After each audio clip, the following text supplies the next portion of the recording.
9 de junio, el retorno de los deportados. Judá regresa de Babilonia, regresa a una nación desolada, con la marca de la apostasía, pues tienen la orden de restaurar. Pero hay un motivo por el cual debían restaurar. Era un motivo específico. 9 de junio. Continuemos. El retorno del exilio. En la inesperada entrada del ejército, del conquistador persa, el corazón de la capital babilónica, por el cauce del río, cuyas aguas habían sido desviadas. ¿Recuerdan? Lo hablamos hace una semana. Y por las puertas interiores que con negligente seguridad habían sido dejadas, abiertas, sin protección. Esa misma noche de Daniel 5:31, donde Belsasar es sorprendido por los persas, los medos. Los judíos entonces tuvieron abundantes evidencias del cumplimiento literal de la profecía de Isaías, concerniente al derrocamiento repentino de sus opresores. Y esto debiera haber sido para ellos una indicación inequívoca de que Dios estaba encauzando en su favor los asuntos de las naciones, porque inesperadamente, vinculadas con la profecía descriptiva de cómo iba a ser tomada Babilonia, estaban esas palabras. Es decir, los profetas antes de Daniel ya habían profetizado los 70 años que Judá estaría cautivo en Babilonia y también cuando iban a regresar después de los 70 años. Ahora, continúo meditando, narrando, trayendo el tema a ustedes del libro de Daniel. Ciro, entonces, recordemos, ya no estamos bajo el poder de Babilonia, que es en el que entró Daniel, joven a los 16 años de edad, que toma lugar en Daniel 1, Daniel 2, Daniel 3, Daniel 4. Ya estamos en los años avanzados de Daniel. Ciro es mi pastor. Se había profetizado por medio de Isaías. Lo había dicho más de 100 años antes de que Babilonia llevara a Judá cautivo. Capítulo 44, versículo 28. Ciro, vea, es mi pastor. Es decir, Dios había usado a Nabucodonosor y le había llamado su siervo. ¿Ok?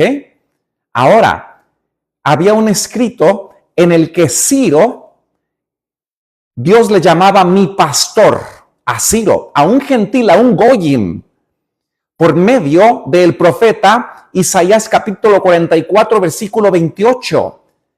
El persa, Ciro es mi pastor. A la nación de Medo, el brazo de la parte segunda de la estatua de Nabucodonosor. Daniel capítulo 2, dos brazos, Medo, Persia. Daniel le había dicho a Nabucodonosor, tú eres la cabeza de oro, pero después de ti vendrá otro reino inferior. Esa misma noche, en el año 539 antes de Cristo, Daniel 5:31 narra que esa misma noche Belsasar, rey de Babilonia, familiar de Nabucodonosor, perdió la vida y los medos y los persas tomaron el poder. Ahora, Dios le había llamado a Nabucodonosor mi siervo, a un goyim, a un gentil, a uno de los que la nación de Judá le llamaban perros. Ahora Dios le llamaba a Babilonia mi siervo Nabucodonosor, pero ahora, bajo el poder de Medo-Persia, se le llama, por la profecía de Isaías, Ciro, un reino judío, un reino israelita.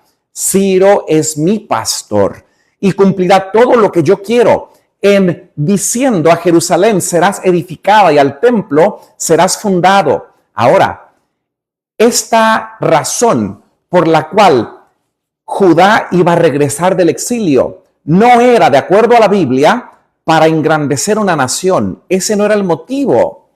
Lo veremos más adelante. El motivo del exilio y del retorno solo tenía un propósito. Ese propósito era, de acuerdo a la Biblia, pero este tema requiere mucho más tiempo y estoy dispuesto a presentárselos. Era para preparar a todo el mundo y para preparar a Israel para recibir al Mesías, Jesucristo, el verdadero Cordero de Dios. Ese era el motivo por el cual Dios animó a Judá a regresar de Babilonia para reconstruir no solamente los muros, sino también el templo, pero también no solo eso, pero también restaurar la ley del rey. No poner un rey, no. Porque vimos hace tres semanas que el rey de Judá fue el último rey, sino restaurar la ley del rey de Judá, los principios, lo que ejecutaba. Ahora, también la orden para Judá era regresar y restaurar no solo los muros, porque si usted no comprende esto, no va a comprender el decreto completo. Hubieron mínimo 3 órdenes y 3 decretos en el Antiguo Testamento. De esos 3 decretos para la restauración, solo uno es válido. Solo un decreto es completo. Los demás de los 3 no llegaron a su culminación, no fueron completos. Muy bien, la orden para regresar a los exiliados era para reconstruir los muros de Judá. El templo, no solo eso, restablecer la ley del rey, pero también el sacerdocio levita antes de Cristo y también restablecer las leyes ejecutivas, las leyes legislativas de Judá y las leyes judiciales, es decir, poner la pena de muerte. Ahora, ese era el único motivo, no engrandecer a Israel, a Judá otra vez, no, sino preparar a la nación que había tenido la mayor luz, Judá, prepararla para el Mesías, para que no lo rechazaran, para que no rechazaran a Jesucristo como verdadero Mesías y para que así mostraran al mundo, Judá, el verdadero Mesías presentado por los símbolos del Cordero inmolado. Entonces, los exiliados ahora comprendían que después de los 70 años que habían estado en cautividad en Babilonia, por medio del profeta Isaías 44:28, sabían que ahora entraba al poder Medo y Persia. Dice la palabra de Dios: Ciro es mi pastor y cumplirá todo lo que yo quiero. Yo lo despertaré en justicia. Esa era la profecía. Y enderezaré todos sus caminos. Él, Ciro, un gentil, uno que le llamaban el pueblo, un perro, un gentil, un goyim. Él edificará mi ciudad y soltará mis cautivos. Escuche, hermano y hermana, amigo y amiga, si usted cree de que Dios solamente es exclusivista de una nación, de una genética, de una raza, de una lengua, está equivocado. Yahweh, el Altísimo, siempre ha usado a todo el mundo. A quien se abre a Dios, Él le muestra su gracia. Dios es un Dios universal desde el principio, desde Adán y Eva. Sí, usó a Israel para exaltar su ley de los 10 mandamientos. Esa no era la ley de la sombra. La ley de los 10 mandatos, las 10 letras que Dios mismo escribió con su dedo. Sí, ese era el propósito, que la luz se pusiera en el punto más alto, dijo Jesucristo. No ponen la luz debajo de la mesa, sino en el punto más alto. El propósito en todo el Antiguo Testamento, en el Torah y Tanaj, era de que Israel compartiera y diera a conocer al mundo las sombras del santuario y el tabernáculo y el cordero que apuntaba a Jesucristo. Ese era el propósito. Ahora Dios iba a usar a Ciro, su elegido, Él edificará mi ciudad, soltará mis cautivos, no por precio ni por dones, dice Jehová de los ejércitos. Isaías 45:13. Tampoco, entonces, eran estas profecías, en este caso de Isaías, las únicas sobre las cuales los desterrados podían basar su esperanza en una pronta liberación. Los 70 años de cautiverio llegaban a su fin. ¿Lo recordamos? Judá fue llevada a Babilonia en el primer sitio de Nabucodonosor, año 605 antes de Cristo. Ahora, aproximadamente 70 años después, en el año 539, Medo-Persia llegaban al control, quitaban del camino a Babilonia. Y el profeta Daniel y Ezequiel, que se encontraban en Babilonia, sabían en los rollos de que el tiempo de la cautividad había llegado al final y ahora tenían que regresar. Tenían a su alcance los escritos de Jeremías. En ellos se había indicado claramente cuánto tiempo iba a transcurrir antes que Israel fuese devuelto de Babilonia a su tierra. Ahora, usted escuche, hermano y hermana, la mayoría de Judá no regresó a Judá, porque Judá quedó desolada por su apostasía y su pecado. Los muros quedaron derrumbados, quedaron desprotegidos. Llegaron a vivir allí todo tipo de personas mixtas que ya no tenían la genética original. Aún metieron allí cientos de miles de personas de otras nacionalidades a vivir en Judá durante estos 70 años que Judá se fue al exilio de Babilonia. Ahora, muchos de los judíos pasaron por lo que se conoce como la diáspora. Ellos de Babilonia no regresaron, aunque se dio un decreto abierto para que regresaran los judíos a su tierra a reconstruir. La mayoría no regresó a Judá, porque Judá estaba desprotegido.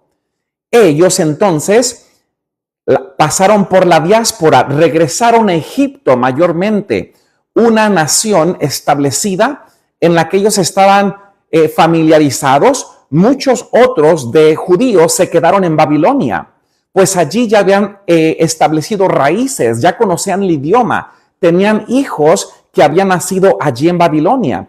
Fue un remanente que regresó a Judá, a una nación desprotegida por su apostasía.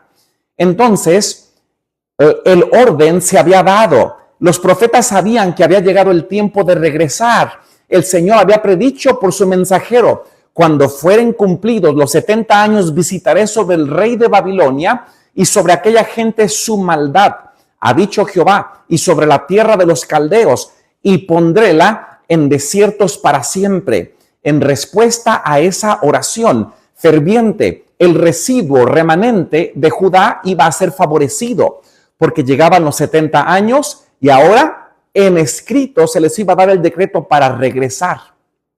Y seré hallado de vosotros, dijo el profeta Jeremías, capítulo 25, versículo 12. Dice Jehová: y tomaré vuestra cautividad y os juntaré a todas las gentes. Ahora vea, necesita comprender algo. La razón por la cual Judá estaba disperso en Babilonia, esa palabra disperso era una maldición de Deuteronomio 28 y 29. Si se apartaban del pacto, serían dispersados. Era una maldición. Lo escuchó con detalle. La diáspora del pueblo judío después de los 70 años a otros países era dispersión, era una maldición, de acuerdo a la Biblia, no de acuerdo a lo que yo creo. Y seré hallado, dice Jeremías 25:12, y tomaré vuestra cautividad y os juntaré. Ahora, la palabra juntaré en la Biblia era una bendición, pero era condicional. Era solamente si se mantenían en el pacto. ¿Ustedes se acuerdan cuando Jesucristo lloró sobre Jerusalén? Porque sabía que estaba a punto de venir la maldición una vez más, pero esta vez definitivamente, sobre Israel, una nación que endureció su corazón y quebró al dador del pacto, a Jesucristo.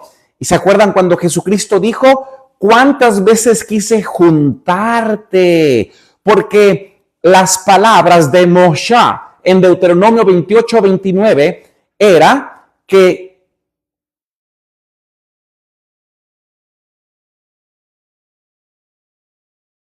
hermano Erasmo, no comprendí muy bien su pregunta.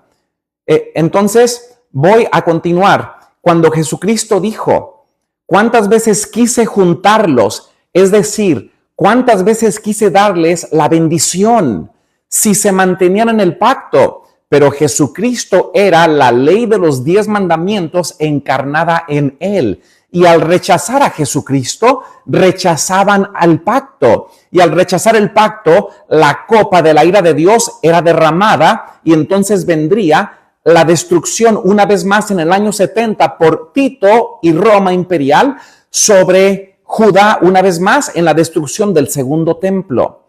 Ahora, estas palabras, dispersación, diáspora, en términos teológicos, significa maldición.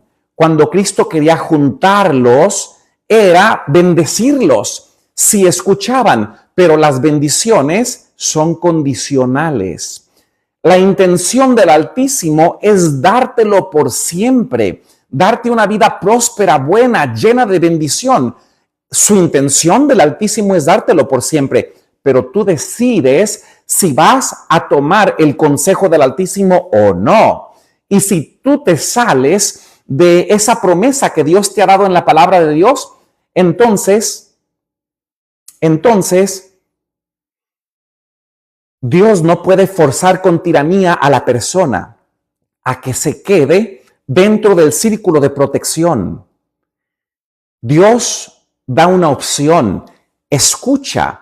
Si tú queréis la vida, escucha mi palabra. Por eso Jesucristo dijo muchas veces, todo aquel que no escucha mi palabra busca la muerte. Entonces, bajo Jeremías capítulo 29, versículo 14, y tomaré vuestra cautividad y os juntaré de todas las gentes y de todos los lugares a donde os arrojé. Note que esto ya se cumplió, no está en el futuro. Esto ya se cumplió. Esta profecía de Jeremías ya tuvo su momento de culminación 408 años antes de Cristo. Y a partir de allí, 300 años antes de Cristo, 200, 100 años antes de Cristo, los iba a reunir. Pero la promesa y el propósito era para reconocer al Mesías, a Jesucristo. Y de todos los lugares os traeré, de donde os arrojé, dice Jehová, y os haré volver al lugar de donde os hice ser llevados. A menudo, como hemos estado viendo, Daniel y sus compañeros habían recorrido estas profecías y otras similares que esbozaban el propósito de Dios para con su pueblo. Querido hermano, visita que está aquí usted. Estamos ahora tocando el retorno de los exiliados de Judá, que se encontraban ahora por 70 años en Babilonia. Había un motivo por el cual el Altísimo ahora pedía que regresaran para reedificar. Y ese propósito de reedificar no era para enaltecer una nación, sino era para preparar a la nación para recibir al Mesías, a Jesucristo. Ese era el centro. Ahora, a menudo Daniel, sus compañeros habían visto estas profecías. Daniel meditó en forma especial en las promesas dirigidas a Israel. Su fe en la palabra profética. ¿De quién? En el tiempo de Daniel, la palabra profética eran los escritos que Dios le había revelado a Daniel. Era los escritos inmediatos de su compatriota Ezequiel, el cual era un profeta también contemporáneo a Daniel. 2. Jeremías 3. Isaías, que había profetizado de Ciro. 4. Entonces Daniel meditaba en forma especial en las promesas dirigidas a Israel. Esto es antes de Cristo. Su fe en esas profecías le inducían a Daniel a comprometerse, a indagar lo predicho por los escritos sagrados. El Señor había declarado lo siguiente: cuando en Babilonia se cumplieron los 70 años, había profetizado, yo os visitaré. Jeremías 29, versículo 10 al 13. Y despertaré sobre vosotros mi buena palabra, para tornaos a este lugar, porque yo se los he leído sus pensamientos que tengo acerca de vosotros, dice Jehová, pensamientos de paz y no de mal, para daros el fin que esperáis. Entonces me invocaréis e iréis y oiréis mi palabra y me buscaréis y hallaréis, porque me buscaréis de todo corazón. Esta era la promesa de Dios a un pueblo desterrado que ahora se preparaba para regresar y reedificar. Un poco antes de la caída de Babilonia, lo vimos el último mes pasado, mientras Daniel estaba meditando en esa profecía y pidiendo a Dios una comprensión de los tiempos. Estos son los tiempos proféticos. No son los tiempos del calendario judío, enero, Aviv, no. Es el tiempo profético. ¿Cuál tiempo profético? El contexto lo explica. Daniel repasaba en el capítulo 9. Él se arrepentía del pecado de su pueblo. Y él dice en ese capítulo, y mirando yo el libro, los registros, él veía los tiempos proféticos, el que había profetizado Isaías y Jeremías. Ese tiempo profético llegaba a su cumplimiento. Los 70 años estaban por cumplirse. Daniel entonces ora al Altísimo. Le fue dada a Daniel entonces una serie de visiones relativas al nacimiento y la caída de los reinos. Lo vimos en Daniel 2, bajo el primer sueño, bajo la estatua de Nabucodonosor, que simboliza Babilonia.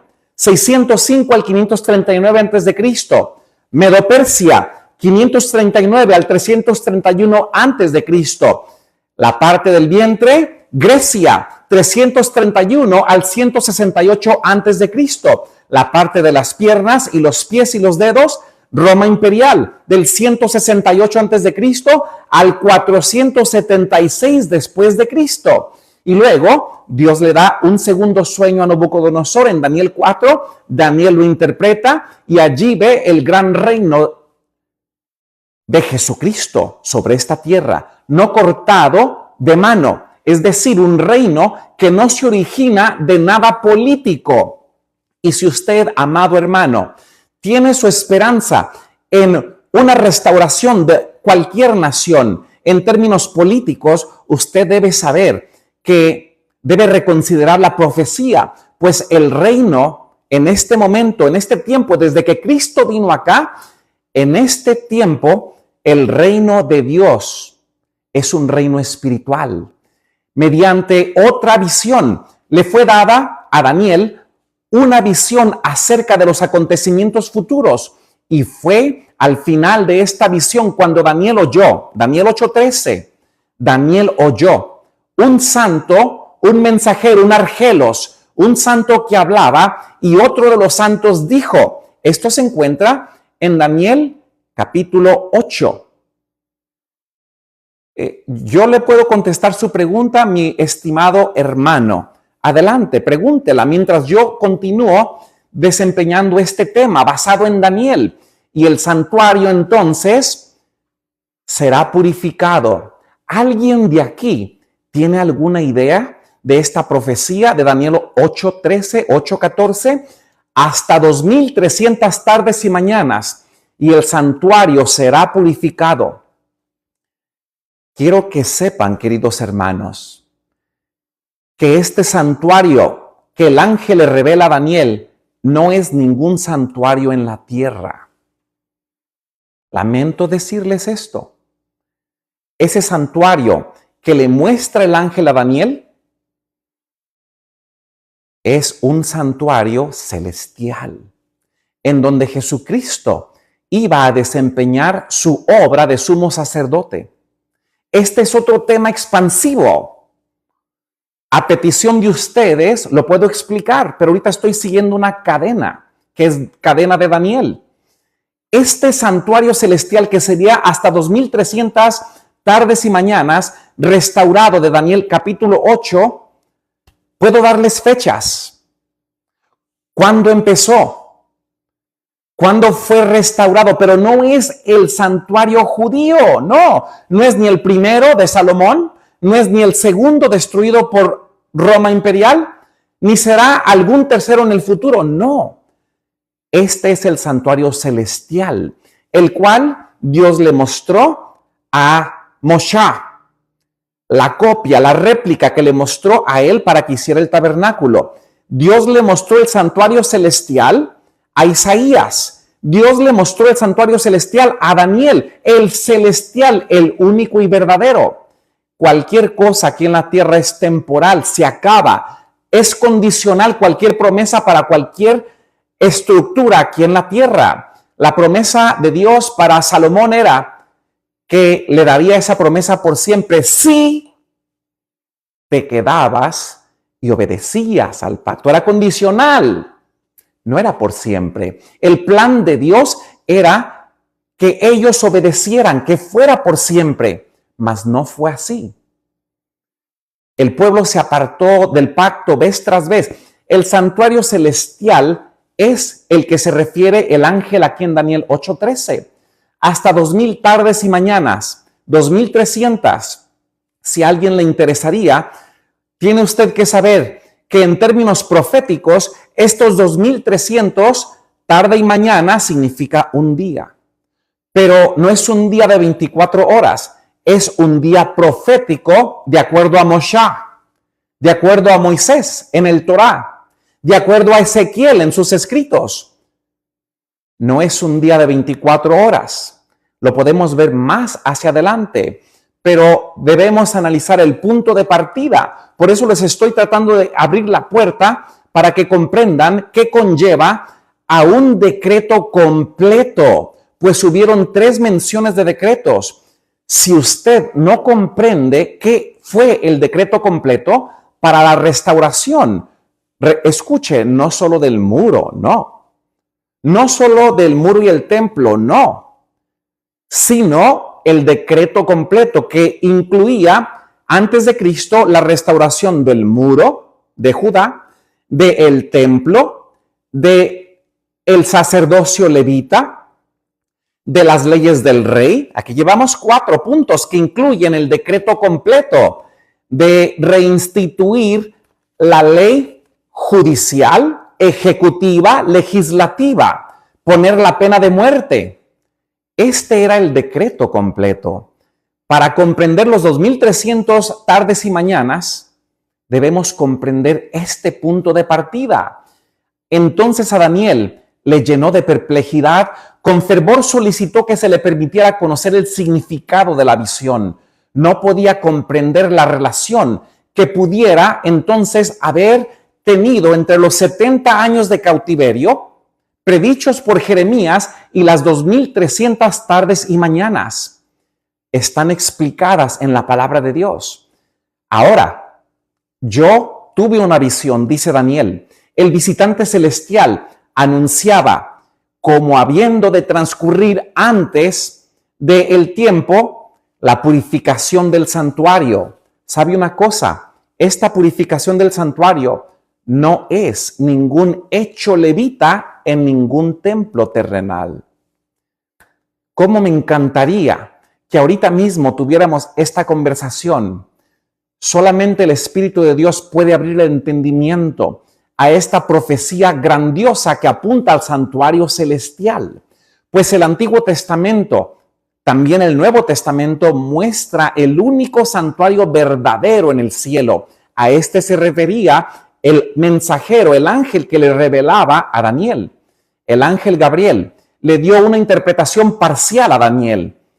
Pero cuando el profeta Daniel en capítulo 8 oyó las palabras, la visión es para muchos días, le dijo el ángel, se desmayó Daniel. Anota entonces él al respecto, Daniel 8, 26 y 27, dice lo siguiente: yo, Daniel, fui quebrantado y estuve enfermo algunos días, y cuando convalecí, hice el negocio del rey, mas estaba espantado acerca de la visión y no había quien la entendiese. Mire, Daniel tenía temor que por la apostasía de Judá, Dios ya nunca los regresara a Judá. Ese era uno de los temores de Daniel. La oración fervorosa de Daniel se encuentra en Daniel capítulo 9. Daniel no comprende esta visión y a él se le presenta que el significado de esta profecía es para mucho tiempo en el futuro. Todavía preocupado acerca de Israel, y vemos su preocupación en Daniel 9. Daniel estudió nuevamente la profecía de Jeremías. Estas eran muy claras, tan claras en realidad que por los testimonios registrados en los libros entendió el número de los años del cual habló Jehová al profeta Jeremías, que había de concluir la asolación, el exilio de Jerusalén en 70 años. Esto se encuentra en Daniel 9:2. Cuando entonces, amigos y hermanos, una fe como la de Daniel, fundada en la segura palabra profética, Daniel rogó al Señor que estas promesas se cumpliesen prestamente, ya, rápido, para que regresen y restauren. Rogó que el honor de Dios fuese preservado. Cuando Daniel ora en capítulo 9 y dice, por tu misericordia, hazlo por tu nombre y no por nosotros, pues todos te hemos fallado. En su petición de Daniel, él se identificó plenamente con aquellos que no habían cumplido el propósito divino y confesó los pecados del pueblo como si fueran pecados de él. Declaró el profeta, y volví mi rostro al Señor Dios. Daniel 9, versículo 3 y 4. Buscándole en oración y ruego, en ayuno, silicio, ceniza, y oré a Jehová mi Dios y confesé. Aunque Daniel entonces había servido a Dios durante mucho tiempo y el cielo lo había llamado a Daniel en otro capítulo, muy amado. Así le llamó. Se presenta ahora delante de Dios Daniel como pecador. Él intercede por Judá e insiste en la gran necesidad del pueblo al cual ama. Su oración es elocuente en su sencillez y en un fervor intenso. Oigámosle interceder. Daniel oró de esta forma, pues él tenía temor de que ya nunca más regresaran los exiliados de Judá por su apostasía y pecado y idolatría a Judá. Ahora, Señor, este es Daniel, Dios grande, digno de ser temido, que guardas el pacto, la misericordia con los que te aman y te guardan tus mandamientos. Estos son los 10 mandamientos. El pacto, no tendrás dioses ajenos delante de mí. Un ejemplo, el profeta Ezequiel narró en el capítulo 8 cómo Judá había metido ídolos y adoraban al sol en el santuario que Salomón había construido. Eso se encuentra en Ezequiel capítulo 8. Estos eran infracciones a los 10 mandatos, los 10 mandamientos. Hemos pecado, hemos hecho iniquidad, hemos obrado impíamente y hemos sido rebeldes y nos hemos apartado de tus mandamientos y de tus juicios. No hemos obedecido a tus siervos los profetas, dice Daniel, que en tu nombre hablan a nuestros reyes y a nuestros príncipes y a nuestros padres y todo el pueblo de la tierra.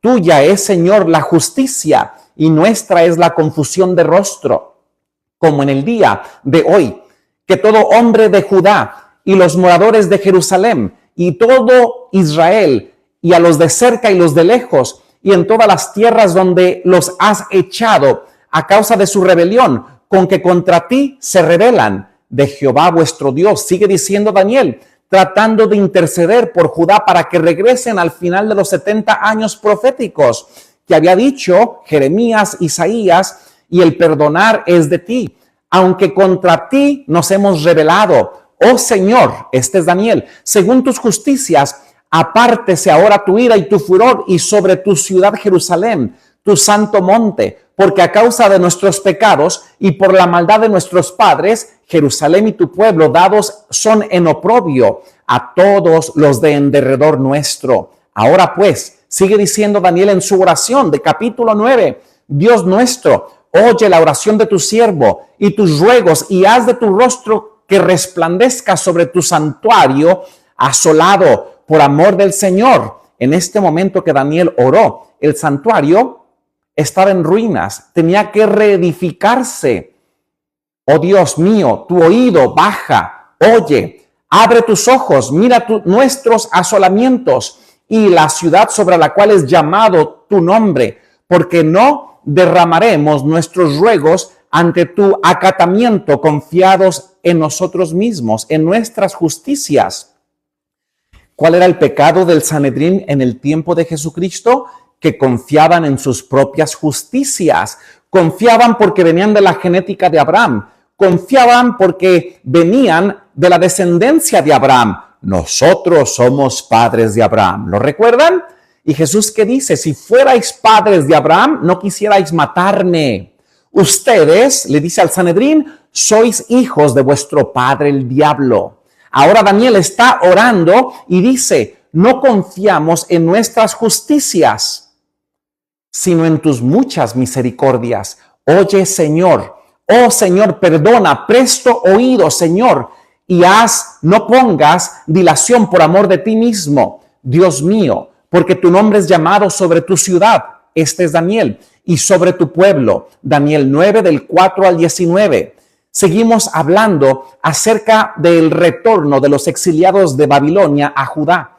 El cielo se inclina para oír la ferviente súplica del profeta. De la misma forma, Dios ha prometido que tu oración, cuando la elevas al Padre y la pides en el nombre de Jesucristo, Él promete interceder por medio de su sacrificio a tu favor. Él promete escucharte y darte lo que es de acuerdo a su voluntad. Aún antes que haya terminado su ruego de Daniel por perdón y restauración, capítulo 9, se le aparece de nuevo el poderoso Gabriel ángel, el argelos, y le llama la atención a Daniel a la visión que había visto antes de la caída de Babilonia y la muerte de Belsasar. Y luego, entonces, le esboza en detalle el ángel a Daniel el periodo de las 70 semanas. Y aquí me detengo. Escuchen, amigos y hermanos. Es un remanente muy pequeño el que quiere comprender esta profecía magnífica, profética, de las 70 semanas. La gran mayoría por la cual hay tantas denominaciones hoy en día en el mundo engañadas es porque no comprenden la profecía de las 70 semanas de Daniel capítulo 9. Porque no comprenden el decreto completo, porque no comprenden el año de partida. Este es otro tema más extenso. Queridos amigos y hermanos, lamento informarles de que en el año 1591 después de Cristo, durante la contrarreforma en Europa occidental, el jesuita Francisco Rivera y su tesis fue por primera vez que esta creencia errónea de las 70 semanas fue presentada. Y ahora todo el mundo evangélico ha comprado esta teoría equivocada de la madre, de su madre que es el papado. Esa es la realidad. Un remanente muy pequeño conoce la verdad acerca de la profecía de las 70 semanas de Daniel 9. Esta profecía de las 70 semanas tiene como el centro a Jesucristo solamente. Yo voy hacia allá. A todos los que deseen seguir creciendo a la luz de la Biblia, yo voy a estar exponiendo esta gran verdad solamente con palabra de Dios, no con interpretación humana, con decretos, hechos, años, libros de la palabra de Dios. Pero si tú en verdad quieres crecer en tu conocimiento, deberías considerar reabrir tu corazón, desechar la interpretación jesuita que dio la madre a las hijas. Y las hijas son las diferentes ramas que han absorbido las creencias babilónicas del papado, incluyendo esta teoría falsa de las 70 semanas, que ahora pinta todo en el Medio Oriente. Querido hermano y amigo, el centro de las 70 semanas proféticas de Daniel es Jesucristo. Estoy dispuesto a presentarlo con datos y palabra de Dios. Esa oración de Daniel entonces fue elevada en el año primero de Darío, versículo 1. El monarca medo, cuyo general, Ciro, el que había sido profetizado por Isaías, había arrebatado a Babilonia el cetro del gobierno universal.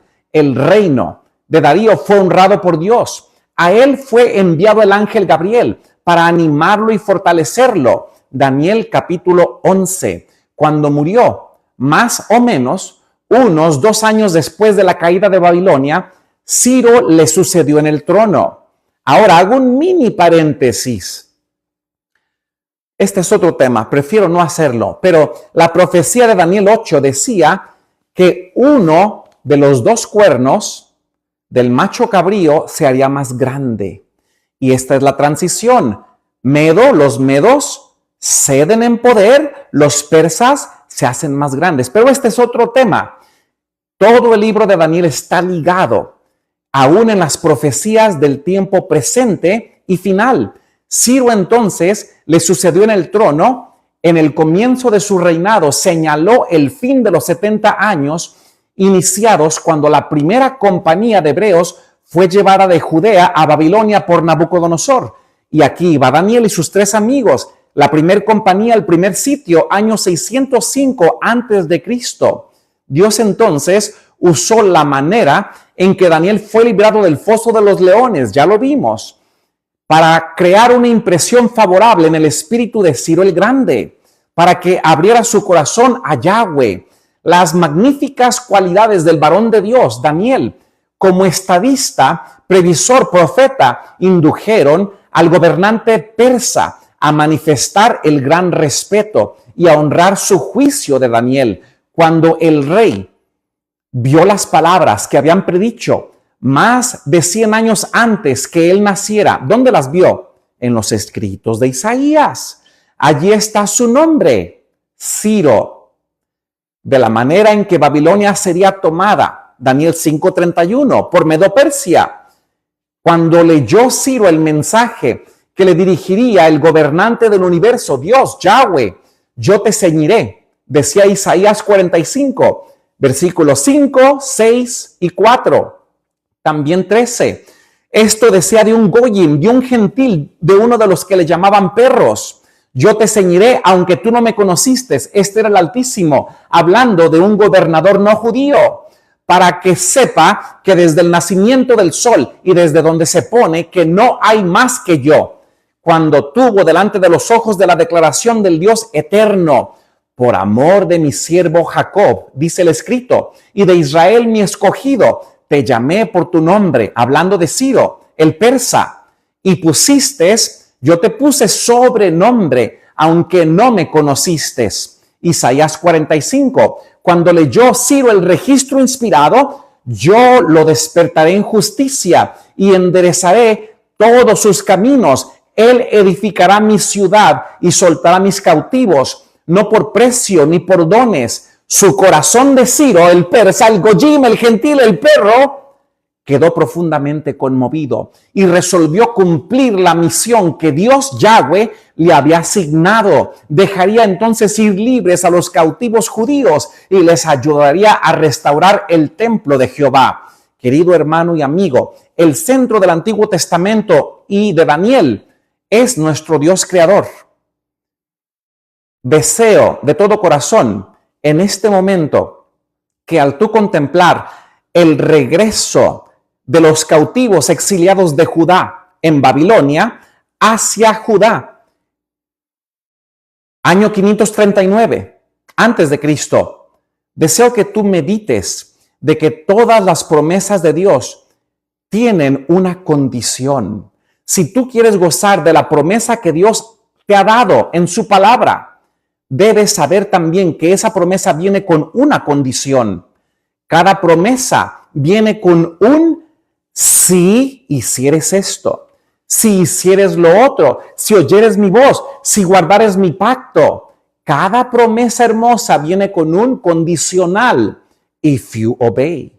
Si tú obedeces, si tú escuchas. Oremos y mañana continuamos con este desenlace maravilloso. Nuestro Dios y Padre, bendice a todos los hermanos y hermanas que escuchan tu palabra.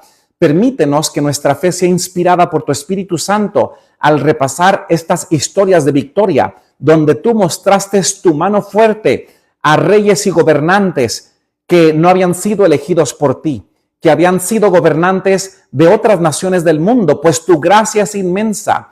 Concédenos tu gracia en esta noche. Lo pedimos en el nombre de Jesucristo. Amén.